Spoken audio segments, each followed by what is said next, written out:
बच्चों, कैसे हैं? Myself Puja Joshi, I am your educator. चलिए शुरुआत करते हैं एक बेहतरीन सुबह के साथ, जो है हमारा chapter 13.1 exercise 13.1 third chapter direct and inverse variation हमारा चल रहा था।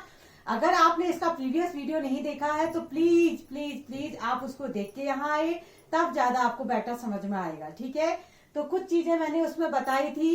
एक बार से क्विक रिकॉल हम कर लेते हैं। डायरेक्ट वेरिएशन में क्या होता है कि आपका समझ लीजिए ये x है, ये y है, दो आपको रिलेशन दिया है। जैसे समझ लीजिए 5 बुक्स की वैल्यू 10 रुपीज है और 7 बुक्स की वैल्यू कितनी है आपसे पूछा है, मान लो है। तो यहाँ बड़ा है तो ऑब्वियसली यहाँ भी बढ़ेगा। डायरेक्ट का मतलब होता है अगर लेफ्ट में चीजें बढ़ रही है तो यहाँ भी बढ़ेंगी।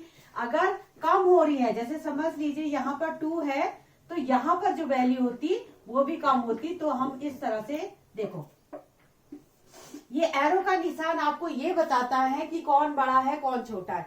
चीजें देखो, यहाँ पर जो चीजें हैं यहाँ बड़ा है तो ये कम हो गया, यहाँ पर भी कम हो गया। अगर लेफ्ट में कम हो तो राइट में भी कम हो, लेफ्ट में बढ़े तो राइट में भी बढ़े।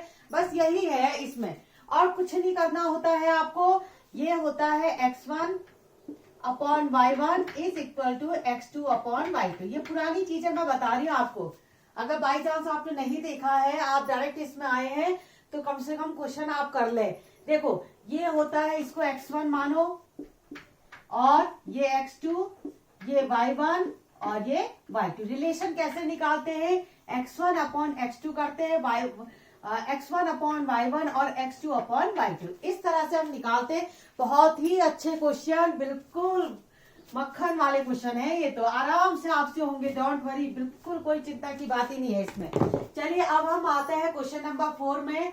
क्या कहता है? अ machine in a soft drink factory. एक सॉफ्ट ड्रिंक फैक्ट्री है, उसमें 840 जो बॉटल्स है वो 6 घंटे में बनते हैं। ठीक है, 840 बॉटल्स कितने घंटे में? 6 आवर में। तो ये कह रहा how many bottles it will fill in 5 our.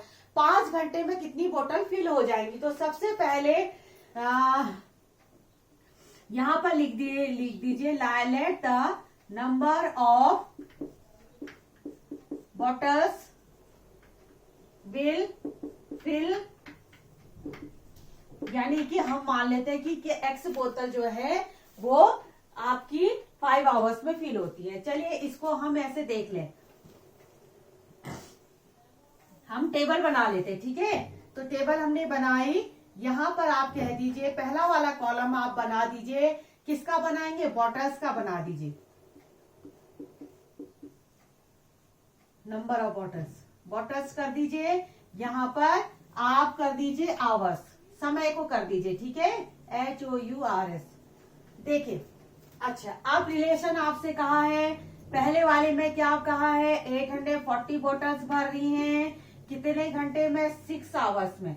तो यहाँ पर आपसे पूछा है नंबर ऑफ बॉटल आपको बताना है, तो x मान लीजिए कितने घंटे में? 5 आवर्स में। आप खुद इसमें देख सकते हैं कि देखो 840 जो है, जो जैसे 6 बॉटल है वो 5 घंटे में भर रही है, और इसके बाद 840 बॉटल्स जो है वो 6 आवर में भर रही है। तो यानी कि 5 घंटों में कम ही बोतल तो भरेंगे। यानी कि देखिए चीजें जो हो रही हैं आपकी, यहाँ पर ये रिलेशन आप देख लीजिए। ठीक है, तो यहाँ पर जो है ये कम हो रहा है, ये अगर ये कम हो रहा है तो ये भी कम होगा ऑब्वियसली। अगर 6 और ये देखिए 6 से यहाँ पर 5 घंटे हो गए, यहाँ पर क्या हुआ है? कम हुआ है। तो यहाँ पर भी बॉटल्स, नंबर ऑफ बॉटल्स क्या हो जाएंगी? कम हो जाएंगी। ठीक है, तो थोड़ा सा आप देख के इसको सेंस लगाइएगा कि किसका है। अभी जब डायरेक्ट और इनवर्स दोनों मिक्स हो जाएंगे साथ में, तो फिर आपको आइडेंटिफाई करना पड़ेगा। तो यहाँ पर आप देखेंगे कि यहाँ कम हो रहा है तो ऑब्वियसली यहाँ भी कम होगा। आपने देखा होगा कि अगर भाई जैसे अगर 5 जो है यहाँ पर 840 जो है 6 आवर में होती, तो यहाँ ऑब्वियसली कम आएगा। ठीक है, तो इस तरह से हम इसको करेंगे। तो यहाँ पर देखिए हमारा जो रिलेशन है x1 upon y1 is equal to x2 upon y2। ठीक, अच्छा x1 अपॉन y1, देखो इसको कहो x1 और ये हो गया आपका y1, ये हो गया x2 और ये हो गया आपका y2। ठीक है, तो यहाँ पर आप रिलेशन रख दीजिए x1/y1 840/6 is equal to x/5। बस कैलकुलेशन कर दीजिए और क्या है। देखिए इसको आप कैलकुलेट करेंगे, 2 से इसको काट दीजिए, 2 3 जा 6, 2 4 जा 8, 2 2 जा 4 0, और 3 से इसको करेंगे, 3 1 जा 3 4 जा 12 140। कितना आ गया फिर ये 140/1 is equal to x/5। Cross कर दीजिए तो x की वैल्यू कितनी आ गई 140 इंटू 5,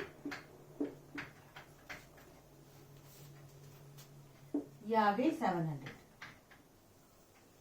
इसका मतलब है यहाँ पर जो है 5 घंटे, यानी कि घंटे कम हो गए ना। 5 घंटे में देखो यहाँ पर बॉटल्स भी कम हो गई, यहाँ ये कम हुआ है तो यहाँ ये भी कम हो गया। ये डायरेक्ट वेरिएशन का सवाल है, ठीक है। चलिए कॉपी करें, कितना इजी था, कुछ भी नहीं था इसमें। This one x1/y1 is equal to x2/y2। ठीक, जल्दी से इसको कॉपी कर लीजिए आप।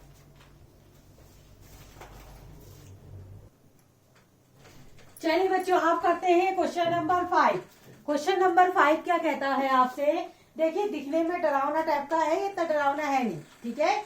ये दिखने में तो आपको क्या दिख रहा है, खली जैसा दिख रहा है, लेकिन निकलेगा बिल्कुल सीधा साधा, बिल्कुल, है ना। तो ये यहाँ पर देखिए क्वेश्चन नंबर 5 देखिए क्या कह रहा है। A photograph of bacteria 50,000 times attain a length of 5 centimetre as shown in the diagram. अच्छा डायग्राम भी आपको दिया है, ठीक हो गया। हाँ ये डायग्राम आपका बना हुआ है। इन the diagram what is the actual length of the bacteria if the photograph is enlarge. देखो जो फोटोग्राफ जब क्या करते हैं, इससे देखते हैं ना, इस तरह से ये बैक्टीरिया बना हुआ है यहाँ पर, इस तरह से आप ये बैक्टीरिया है, इसकी फोटो अगर माइक्रोस्कोप से देखोगे, है ना, तो माइक्रोस्कोप से अगर देखेंगे 50,000 टाइम्स, हम क्या करेंगे लेंस लगाते हैं, माइक्रोस्कोप होता है जो उसको बहुत बड़ा करके दिखाता है। माइक्रोस्कोप क्या होता है, बहुत छोटे बैक्टीरिया बहुत छोटे होते हैं, तो हम माइक्रोस्कोप यूज करते हैं और उसका जो साइज है, वो जो लेंस लगे हैं वो उसको कई गुना बढ़ा के बता देता है। देखो अगर उसका जो लेंथ है 50,000 टाइम्स बड़ा कर रहे हैं हम उस बैक्टीरिया के साइज को 50,000 बड़ा कर रहे हैं, किसकी हेल्प से, माइक्रोस्कोप की हेल्प से, तो जो उसकी लेंथ है वो 5 सेंटीमीटर नजर आती है। अगर क्या कह रहे हैं अब उसकी length, what is the actual length of bacteria if the photograph, अब फोटोग्राफ को एनलार्ज कर रहे हैं 20,000 टाइम्स, है ना, यानी कि इसका साइज इन्होंने क्या कर दिया, पहले 50,000 टाइम्स बढ़ा रहे थे तो बैक्टीरिया का साइज 5 सेंटीमीटर दिख रहा था, अब 20,000 टाइम्स कर रहे हैं तो उसको कितना जो है लेंथ उसकी नजर आएगी, ये पूछ रहा है आपसे, ठीक है। चलो फिर इसको करते हैं। देखो यहां पर जो है पहले 50,000 टाइम्स हमने किया तो लेंथ किसमें आई, 5 सेंटीमीटर की आई। अब ये कह रहा है कि अगर हम इसको 20,000 कर दें, 20,000 टाइम्स बड़ा करें, ठीक है, तो उसकी लेंथ क्या आएगी, मान लो वो आएगी x। बस फिर वहां देखिए यहाँ पर चीजें देखो, यहाँ से यहाँ कम हो रही है, तो ऑब्वियसली जब आप इसका जो है, इसका जो मैग्नीफाइड वैल्यू है उसको कम कर रहे हैं तो यहाँ पर भी वैल्यू जो भी आएगा वो 5 से कम आएगा, क्योंकि डायरेक्ट वेरिएशन है ना। तो फॉर्मूला हम लोग लगा देंगे, क्या था हमारे पास formula, x1/y1 is equal to x2/y2। आप ऐसे ब्रैकेट के अंदर लिख लेना, इससे क्या होगा, कभी भी कंफ्यूजन नहीं होगा। x1/y1 is equal to x2/y2, ठीक। अच्छा अब x1 की वैल्यू देखिए 50,000, y1 की वैल्यू देखिए 5, यहां पर वैल्यू हो गई 20,000, यहां पर वैल्यू हो गई x, ठीक है। अब इसको थोड़ा सा सॉल्व कर लेते हैं। अच्छा देखिए ये 1 2 3 1 2 3, ये 4, ये 0 कट गया, 5 से ये कट गया, है ना, तो 1/1 इज इक्वल टू 2/x। 2 नहीं कटा है ना, हाँ 2 नहीं कटा है। अब करेंगे क्रॉस तो x की वैल्यू आ गई 2 सेंटीमीटर, यानी कि अब जो है बैक्टीरिया पहले 5 सेंटीमीटर लंबा दिख रहा था, अब 2 सेंटीमीटर। ऑब्वियसली आना भी यही था, हमेशा यहाँ पर अगर वैल्यू कम हुई है तो यहाँ पर भी वैल्यू कम होनी चाहिए थी। चलिए देखते हैं एक बार आंसर शीट से हम इसको कंसल्ट कर लेते हैं कि हमने सही किया है कि कहीं कोई गलती हमसे तो नहीं रह गई। हाँ 2 सेंटीमीटर बिल्कुल करेक्ट है आंसर। ठीक है, उसने मीटर में भी दिया है, आप चाहो तो इतना छोड़ दो, कोई दिक्कत नहीं है। ठीक है, समझ में आया? बहुत अच्छे क्वेश्चन, बहुत बढ़िया क्वेश्चन है। आज तक जितने भी आपने करी एक्सरसाइज है उसमें तो उससे काफी इसको बेटर आपको लगेगा ही। चलिए दूसरे क्वेश्चन की तैयारी करिए आप। चलिए बच्चों आप करते हैं नेक्स्ट क्वेश्चन, क्वेश्चन नंबर 6। ये क्या कहता है? ये कहता है एक मॉडल है ना, एक शिप का मॉडल है, एक एक्चुअल में शिप है। जैसे समझ लीजिए ये मॉडल है इस तरह से, और एक एक्चुअल में शिप है। अब एक्चुअल का शिप तो बड़ा होगा ना, इस तरह से।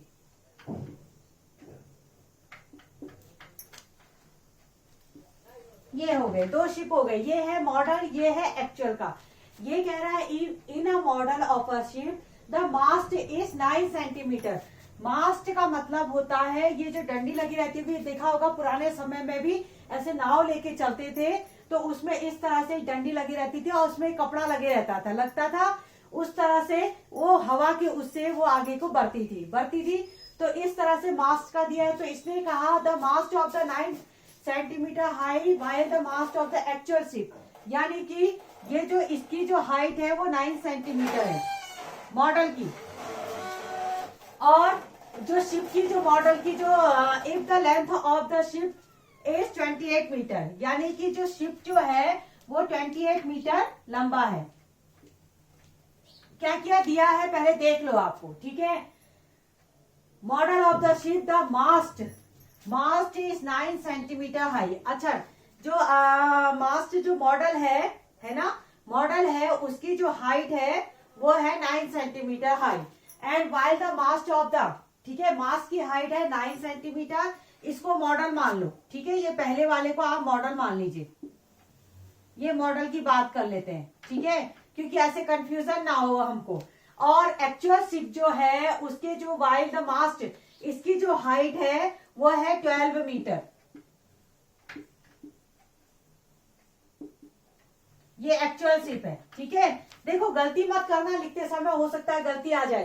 देखो ये 9 सेंटीमीटर जो इसकी मास्क की हाइट है वो 9 सेंटीमीटर है, और इसकी हाइट जो है वो 12 सेंटीमीटर है।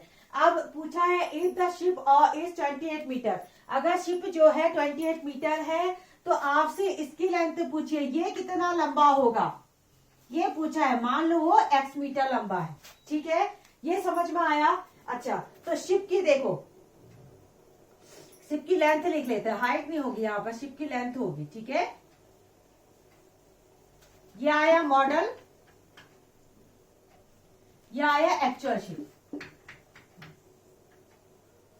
मॉडल और एक्चुअल का भी हम लिख लेते हैं। ठीक है, अच्छा, शिप की लेंथ मॉडल की आपको निकालनी है, इसको मान लो x, और यहां पर जो दिया है ये दिया है 28। क्वेश्चन समझ में आया? एक मॉडल है, एक एक्चुअल शिप है, दोनों को कंपैरिजन किया है। ये 9 सेंटीमीटर हाई है इसका मास्ट, इसका मास्ट जो है 12 सेंटीमीटर हाई है। इसकी लेंथ हमें मालूम नहीं है, इसकी लेंथ हमें 28 दिया है। चलिए मैं इसको इरेज कर रही हूँ, है इसको मैं इरेज कर रही हूँ। अब हम करते हैं किस तरह से इसको हम सॉल्व किए करें। ठीक है, देखो क्या था, x1 अपॉन y1, इसको x1 मानो, इसको y1। क्या था, x1 upon y1 is equal to x2 upon y2, यही था। 9 upon x is equal to 12 upon 28, ये 3 3 जा 9, 3 4 जा 12। ठीक है, अच्छा 12 4 से 4 7 जा कट गया, तो यहां पर आया आपका 1 upon x is equal to 1 upon 7। ठीक, क्रॉस करें तो x की वैल्यू आ गई 7 मीटर, यानी कि जो आपका शिप है, जो मॉडल बनाया गया है वो 7 मीटर लंबा है। एक बार जल्दी से आंसर शीट से हम मैच करवा लें कि हमारा करेक्ट है कि नहीं है। 13.1 जो है हमारा 7 मीटर, ये आ रहा है 8th वाला 6 है ना, 21 मीटर आ रहा है। कुछ गलती तो नहीं हुई है? अरे हाँ गलती हुई है, 21 मीटर आ रहा है। यहाँ पर ये 3 लिखना मैं भूल गई शायद, अब मेरा मार्कर भी खो गया है, चलो मिल गया। ये है, ये 3 तो मैंने छोड़ दिया, ये 3 भी था यहाँ पर, तभी तो आंसर सी से मैच कराना बहुत जरूरी होता है। क्यों? क्योंकि कहीं गलती रह जाती है ना कैलकुलेशन करते वक्त। 21 मीटर यानी कि जो इसका मॉडल है उसका जो लेंथ है वो 21 मीटर लंबा जो है शिप बना रखा है। अच्छा खासा शिप बनाया है, मॉडल बनाया है, लेकिन अच्छा शिप बनाया है, लंबा चौड़ा। ठीक है, चलिए फिर आप करते हैं नेक्स्ट क्वेश्चन। तब तक आप पॉज करके इसको नोट करिए। चलिए आप करते हैं नेक्स्ट क्वेश्चन, क्वेश्चन नंबर 7 है ना। क्वेश्चन नंबर 7 क्या कहता है? Suppose 2 kg of the sugar contain 9 into 10 to the power 6 crystal. How many sugar crystal are there in 5 kg of sugar और 1.2 kg ऑफ शुगर। 2 पार्ट्स में आपको answer देना है, तो सबसे पहले हम पहला पार्ट करते हैं। ठीक, शुगर इन केजी, यानी कि शुगर क्या है 2 kg में है आपका 9 into 10 to the power 6 crystal है। अच्छा, अब आपसे कह रहा है कि कितने क्रिस्टल होंगे, इसको मान लो x। कितने क्रिस्टल होंगे 5 kg में, है ना। 5 kg में कितने क्रिस्टल होंगे, तो बस सॉल्व कर देते हैं हम। क्या था 2/9 into 10 to the power 6 is equal to 5/x। अब तो आदत हो गई होगी practice. This 1 upon this is equal to this 1 upon this। ठीक, ऐसे करते हैं। अब इसको सॉल्व कर दीजिए। 2 into x, 5 9 जा 45, 10 to the power 6, तो x की वैल्यू आ गई 45 into 10 to the power 6 upon 2, यानी कि x की वैल्यू आ गई 2 2 जा 4, 2 2 जा 4, 2 5 जा 10, ये आ गया 10 to the power 6। कोई डाउट, कोई प्रॉब्लम? ये आ गया आपका फर्स्ट पार्ट का आंसर। ठीक, फर्स्ट पार्ट का आंसर आ गया। अब हम करते हैं इसके सेकेंड पार्ट का आंसर। सेकेंड पार्ट में क्या बोला है, पहले आप लोग इतना कॉपी कर लो क्योंकि मैं इसको फिर रेस करने जा रही हूँ। अब की बार चेंज कर दिया है, 5 kg की जगह हमें 1.6 kg रखना है। ठीक है, तो यहाँ पर हम नमस्ते 1.6 kg रखना है। ठीक है, 1.2 kg, तो 1.2 kg कैसे रखेंगे? यहाँ पर देखिए, यहाँ पर हमने लिखा यहाँ पर 1.2 kg और ये वैल्यू को आप y मान लो। ठीक है, कितने क्रिस्टल होंगे ये आपको बताना है। बताना है कैसे करेंगे फिर इसको? 2 into 9 into 10 to the power 6 is equal to 1.2 upon y। ये सेकंड पार्ट के लिए है। ठीक है, बस इसको सॉल्व कर दीजिए। देखो पॉइंट हटाओ, नीचे 10 बढ़ाओ, अब काटो। 2 6 जा 12, 2 5 जा 10, 2 3 जा 6, जितना काट सकते हैं ना उतना काट दीजिएगा। देखो यहाँ पर 1 बचा, 1 into 10 to the power 6, यहाँ पर बचा 3 into 5y। क्रॉस करिए, 5y is equal to 9 3 जा 27, 10 to the power 6, तो y की वैल्यू यहाँ से निकाल दीजिए। 5 5 जा 25, 2 बचा, 5 4 जा 20 into 10 to the power 6, ये आ गया। यानी कि यहाँ पर जो है 5.4 10 to the power 6 क्रिस्टल आपको मिल जाएंगे। चलिए एक बार आंसर सी से मैच करा ले। 13.1 5.4 10 to the power 6 और पहले वाले का आंसर है 2.25 10 to the power 7। कुछ नहीं किया है इन्होंने, एक 0 उधर बढ़ा दिया है और यहाँ कर दिया। ठीक है, इन्होंने क्या किया, इस पॉइंट को इधर शिफ्ट करके एक 0 एक ऊपर में बढ़ा दिया, जैसे 2.25 into 10 to the power 7, इस तरह से कर दिया। अगर आप इतना भी छोड़ते हैं तब भी कोई प्रॉब्लम नहीं है ना, तब भी कोई प्रॉब्लम नहीं है, आराम से आपके नंबर आ जाएंगे। चलिए आज के लिए इतना ही। अगर आपको वीडियो पसंद आया है तो जम के करना है लाइक शेयर और सब्सक्राइब। कंजूसी बिल्कुल नहीं, क्लास 8 के बच्चे जो है कंजूसी करना तो जानते ही नहीं है।